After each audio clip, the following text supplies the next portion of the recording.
আমন্ত্রণ ব্যবসা বাণিজ্য আর অর্থনীতির সবশেষ খবর নিয়ে নিউজ 24 নিয়মিত আয়োজন বিজনেস এক্সপ্রেসে সাথে আছি আমি সোহাগ বক্স। দর্শক দেখছেন শিরোনামগুলো, এবার জানাবো বিস্তারিত। সামাজিক যোগাযোগ মাধ্যমকে ব্যবহার করে পুঁজিবাজারে সক্রিয় হয়ে উঠেছে সংঘবদ্ধ প্রতারক চক্র। তাই প্রতারণা থেকে বাঁচতে হোয়াটসঅ্যাপ, ফেসবুক সহ কোনো সামাজিক যোগাযোগ মাধ্যমে প্রলুব্ধ হয়ে বিনিয়োগ না করার আহ্বান জানিয়েছে ঢাকা স্টক এক্সচেঞ্জ। রাজধানীর পল্টনে capital market journalist forum CMJF কার্যালয়ে আয়োজিত সংবাদ সম্মেলনে এই আহ্বান জানায় ঢাকা স্টক এক্সচেঞ্জ। শেয়ার কিনলে কয়েকদিনের মধ্যে মিলবে বিপুল মুনাফা, এমন প্রলোভন দেখিয়ে বিভিন্ন ব্যাংকের মাধ্যমে বিনিয়োগকারীদের কাছ থেকে হাতিয়ে নেওয়া হচ্ছে অর্থ। এ কাজে ব্যবহার করা হচ্ছে BSEC, DSE ও CSEর লোগো ও ঠিকানা। সম্প্রতি সামাজিক যোগাযোগ মাধ্যম হোয়াটসঅ্যাপে সক্রিয় একাধিক প্রতারক চক্র। এমন কয়েকটি গ্রুপের তথ্য প্রমাণ পেয়েছে ঢাকা স্টক এক্সচেঞ্জ DSE। সংস্থাটি বলছে, শেয়ার বাজারে এ ধরনের মুনাফার নিশ্চয়তা দেওয়ার সুযোগ নেই। Are you contacting me to learn more about the 15-day investment plan with a target return of 50% or 100%? এই ধরনের কিছু আর্টিফিশিয়াল টার্গেট দিয়ে যে আপনি আজকে আমাকে হয়ত 10,000, 5,000 বা 20,000 টাকা দিলে আমি আপনাকে একদিনের মধ্যে শেয়ার কিনে, যেমন একটা মেসেজ পেলাম আমরা জেড ক্যাটাগরি শেয়ার T+1 বিক্রি করে তাকে প্রফিট দেওয়া হচ্ছে। তো এটা তো DSE সিস্টেমের মধ্যে কোনোভাবেই সম্ভব না, DSE সিস্টেম অ্যালাউই করবে না এটা। DSE বলছে, ঢাকা ও চট্টগ্রাম স্টক এক্সচেঞ্জের অনুমোদিত স্টক ব্রোকার ও ডিলারদের বাইরে শেয়ার লেনদেন করার আইনগত বৈধতা নেই। এ ধরনের কর্মকাণ্ড শাস্তিমূলক অপরাধ। তাই এমন লেনদেন থেকে বিনিয়োগকারীদের বিরত থাকার আহ্বান জানিয়েছে DSE। আমাদের DSE, BSE, CSEC নাম্বারগুলো আমাদের ওয়েবসাইটে দেওয়া আছে, TNT নাম্বার দেওয়া আছে। তারপরও যদি কারো কোনো আগ্রহ থাকে তারা যেন আমাদের সাথে যোগাযোগ করে, তাহলে আমরা তাদেরকে আরো সচেতন করতে পারবো। এ প্রতারণা রোধে খিলক্ষেত থানায় গত 3রা আগস্ট অভিযোগ করেছে DSE। এছাড়া সচেতনতার লক্ষ্যে সকল অংশীজনদের চিঠি দিয়েছে ঢাকা স্টক এক্সচেঞ্জ। 24 তারিখে আপনাদের মাধ্যমে মিনা ফেরদাউস, নিউজ 24, ঢাকা।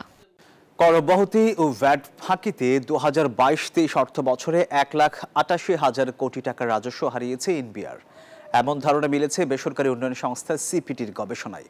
মঙ্গলবার রাজধানীর একটি হোটেলে এই গবেষণার ফলাফল তুলে ধরা হয়। এ সময় NBR চেয়ারম্যান শঙ্কা প্রকাশ করে বলেন, রাজস্ব আদায় বাড়াতে না পারলে সামনের দিনে বড় বিপদে পড়তে পারে দেশের অর্থনীতি। আর তার অভিযোগ, ব্যবসায়ীদের কারণে মানসম্পন্ন ভ্যাট আইন করা সম্ভব হয়নি। একই সময়ে বাংলাদেশ ও নেপাল LDC থেকে উত্তোলন করার কথা থাকলেও কর আহরণে নেপাল ইতিমধ্যেই ভালো অবস্থানে পৌঁছেছে। তুলনায় বাংলাদেশ পিছিয়ে থাকায় উত্তোলন পরবর্তী সময়ে বড় ধরনের চ্যালেঞ্জ তৈরি হতে পারে বলে আশঙ্কা করছে Centre for Policy Dialogue CPD। সর্বশেষে কিছু স্পেসিফিক রিকমেন্ডেশন দিয়েছে সংস্থাটির মতে, শুল্ক অব্যাহতি ও ভ্যাট ফাঁকির কারণে 2022-23 অর্থ বছরে 1,88,000 কোটি টাকা কম রাজস্ব পেয়েছে NBR। রিগ্রেসিভ ট্যাক্স না বেড়ে যায় সেটা নিশ্চিত করা, এবং একই সাথে যেটি বলা হয়েছে যে কর ফাঁকি যেন না বেড়ে যায় এবং সুশাসন যাতে নিশ্চিত হয়, এই বিষয়গুলো নিশ্চিত করা জরুরি। এ সময় কর ব্যবস্থার নানা সীমাবদ্ধতার কথা তুলে ধরে ব্যবসায়ীরা বলেন, কাস্টমস এখনো দুর্নীতির আশ্রয়স্থল হয়ে আছে, যেখানে কর কর্মকর্তাদের দ্বারা নিয়মিত হয়রানির শিকার হতে হচ্ছে। ট্যাক্স ডিপার্টমেন্টে দুর্নীতিটা একটু বেশি। কারণ হলো কি, এখানে যদি আমাদের দেশের যদি স্বচ্ছতার মাধ্যমে কর মামলাগুলো নিষ্পত্তি হতো, তাই আমার মনে হয় না বিদেশি সাহায্যের প্রয়োজন। আমরা খুব রিপোর্ট কম্পাইল করে আমরা প্রতিটা ধারায় থ্রেড বার আলোচনা করেছি, করে কোথায় কি হয়েছে, কোথায় কেন বাড়ছে, কি করছে সমাবেশ, এটা করে আমরা জমা দেব সকলের কাছে মতামত পাওয়ার পরে অ্যানালাইসিস করে।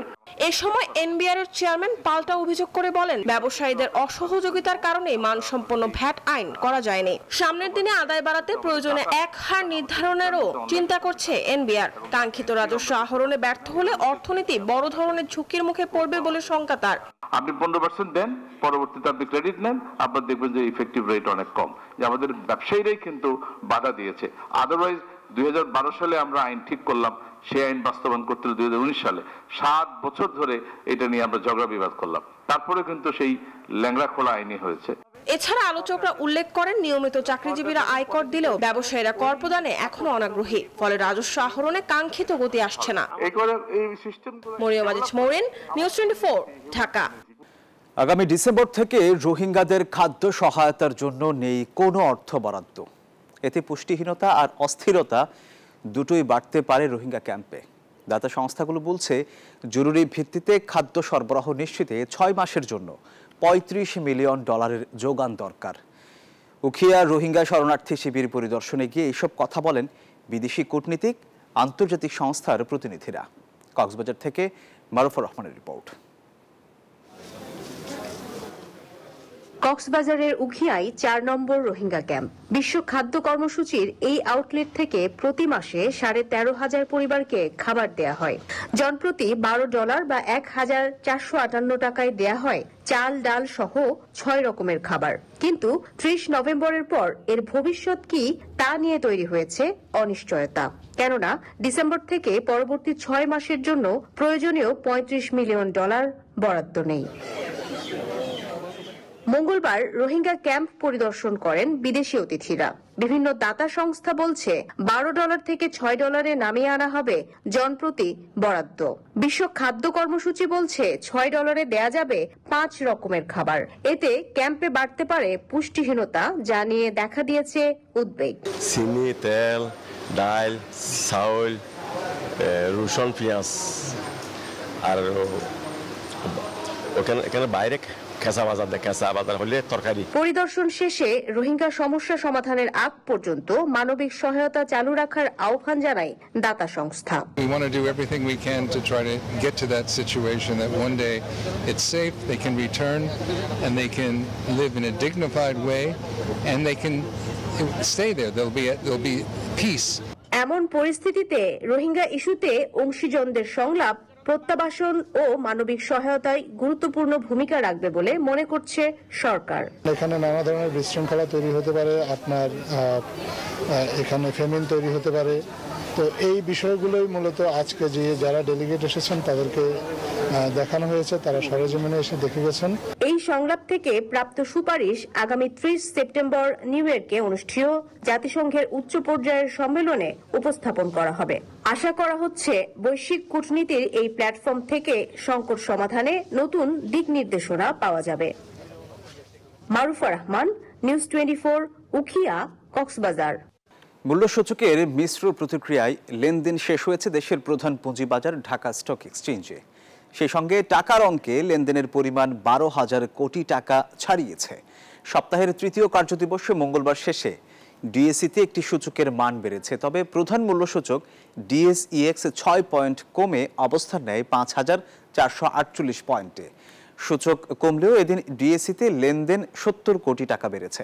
এছাড়া হাতবদল হওয়া শেয়ার এবং মিউচুয়াল ফান্ড ইউনিটের মধ্যে দাম বেড়েছে 137টির, কমেছে 215টির এবং অপরিবর্তিত রয়েছে 45টি কোম্পানির শেয়ারের দাম। অন্যদিকে দেশের অপর পুঁজিবাজার সিএসইতে সার্বিক সূচক সিএএসপিআই 15 পয়েন্ট বেড়েছে, তবে লেনদেন 35 কোটি টাকা কমেছে।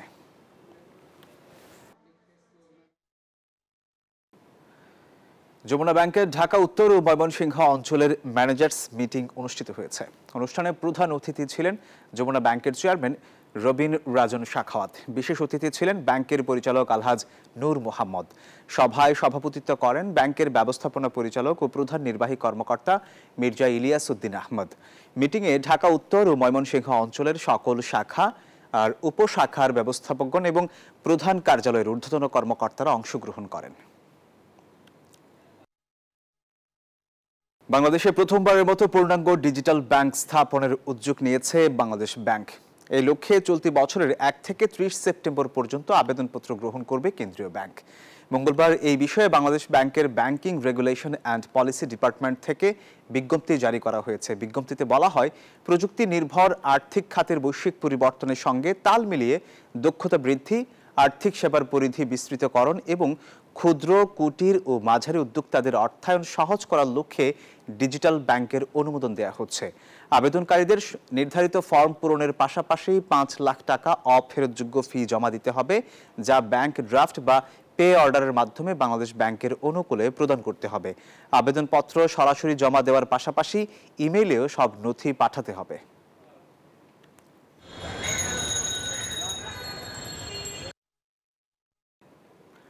গত 3 দিনে বেনাপোল স্থলবন্দর দিয়ে চাল আমদানি হয়েছে প্রায় 600 মেট্রিক টন।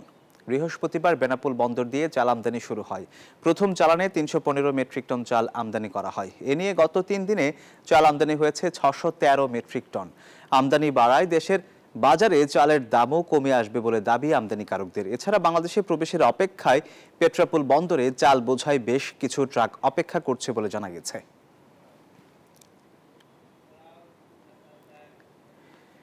গ্রীষ্মের শেষ ভাগে ইতালিতে পর্যটকদের ভিড় বেড়েছে উল্লেখযোগ্যভাবে।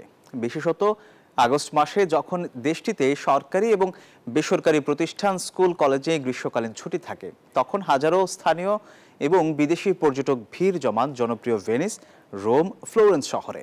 তবে ভিড়ের কারণে এবার হোটেল, ফ্লাইট ও অন্যান্য সেবার চাহিদা বেড়েছে কয়েক গুণ।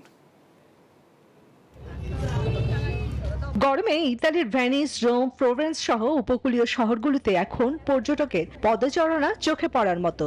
সমুদ্র সৈকতগুলো ভরে উঠেছে রোদ পোহানো আর বিনোদন প্রেমী মানুষের ভিড়ে।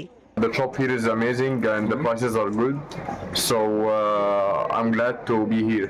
ইউরোপিয়ান পর্যটকের পাশাপাশি বাংলাদেশীয় অনেক পরিবার যারা ইউরোপের বিভিন্ন দেশে বসবাস করছে তারাও কিন্তু ইতালিতে ভিড় জমাচ্ছে এবং সরাসরি বাংলাদেশ থেকেও কিন্তু বাংলাদেশি পর্যটক আসছেন। পর্যটন বিশেষজ্ঞদের মতে শুধু ইউরোপ নয়, প্রবাসী বাংলাদেশিরাও এই সময়ে পরিবার পরিজন নিয়ে ইতালি ভ্রমণ করে। তাদের আগমন ইতালির পর্যটন খাতে নতুন মাত্রা যোগ করছে। তবে ভিড়ের কারণে হোটেল, ফ্লাইট ও অন্যান্য সেবার চাহিদা বেড়েছে কয়েক গুণ।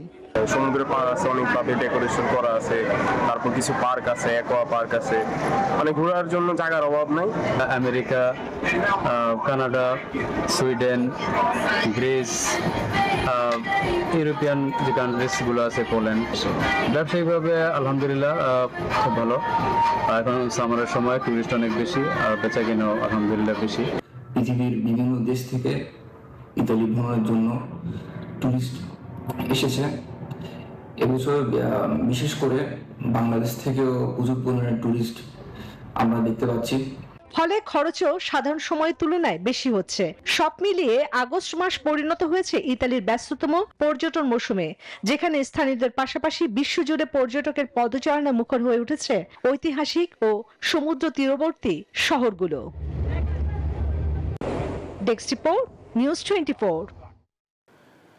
টেক জায়ান্ট অ্যাপল এবং চ্যাটজিপিটি নির্মাতা ওপেন এআই এর বিরুদ্ধে মামলা করেছে ইলন মাস্কের কৃত্রিম বুদ্ধিমত্তা প্রতিষ্ঠান এক্সএআই।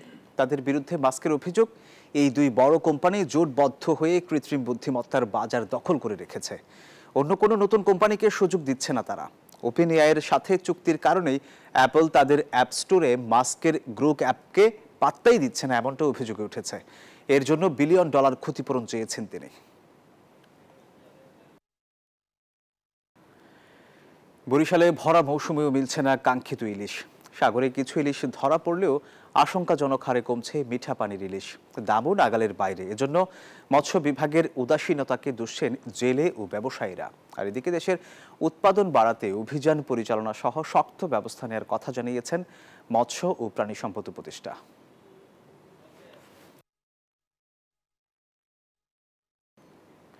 দর্শকেরা, এই ছিল পূবালী ব্যাংক পিএলসি বিজনেস টাইমে। এতক্ষণ সাথে থাকার জন্য ধন্যবাদ সবাইকে।